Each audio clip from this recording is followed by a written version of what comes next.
Assalamualaikum warahmatullahi wabarakatuh. Shalom. Perkenalkan saya Richard Glendi Putra dari kelas E Prodi Gizi Fakultas Ilmu Keolahragaan dan Kesehatan Universitas Negeri Makassar. Jadi video kali ini saya akan menjelaskan mengenai 4 fase pada perawatan dan pengobatan gizi buruk pada balita dan juga 10 langkah tata laksanaan gizi buruk pada balita di layanan rawat jalan.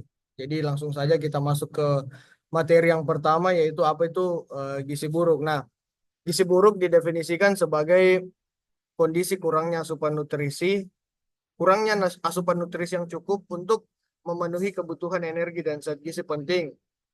Nah, berdasarkan indikator WHO, gizi buruk pada balita diukur menggunakan indikator seperti berat badan menurut umur dan panjang badan menurut umur. Selanjutnya, pentingnya penanganan gizi buruk pada balita. Nah, jadi gizi buruk merupakan salah satu masalah kesehatan utama yang mempengaruhi balita di Indonesia. Selanjutnya, kondisi ini dapat menyebabkan gangguan perkembangan fisik dan mental serta meningkatkan resiko kematian. Berikut kita masuk di perawatan dan pengobatan gizi buruk pada balita biasanya dilakukan dalam 4 fase utama. Yang pertama, fase penilaian dan persiapan. Ini dilakukan dengan cara yang pertama melakukan penilaian status gizi untuk mengidentifikasi tingkat keparahan gizi buruk. Selanjutnya, mengumpulkan riwayat kesehatan dan kebiasaan makan. Dan yang terakhir, mempersiapkan lingkungan yang aman dan nyaman untuk perawatan.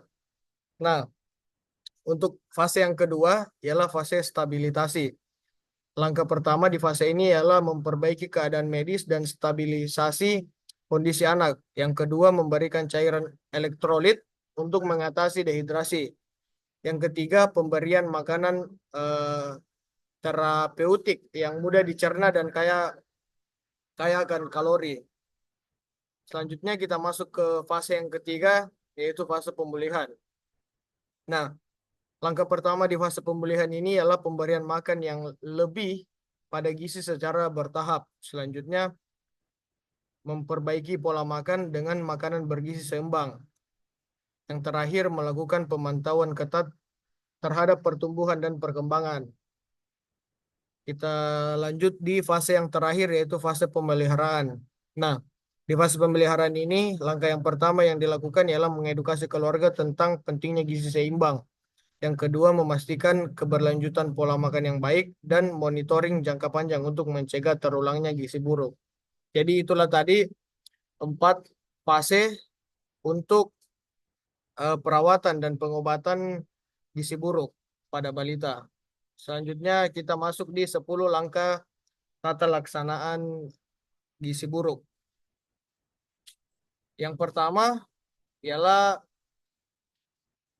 adanya identifikasi dan penilaian. Yang kedua adalah klasifikasi gizi buruk. Yang ketiga, perbaikan cairan dan elektrolit. Yang keempat, pemulihan nutrisi. Dan yang kelima, monitoring dan penilaian ulang. Yang keenam, pendidikan keluarga. Yang ketujuh, pemberian suplemen nutrisi.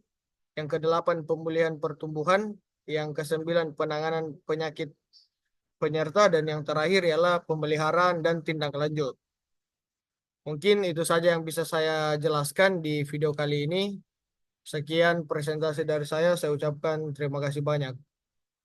Hasa, hasa. Wih, belum mati tuh. Biar kami nanti dikat itu.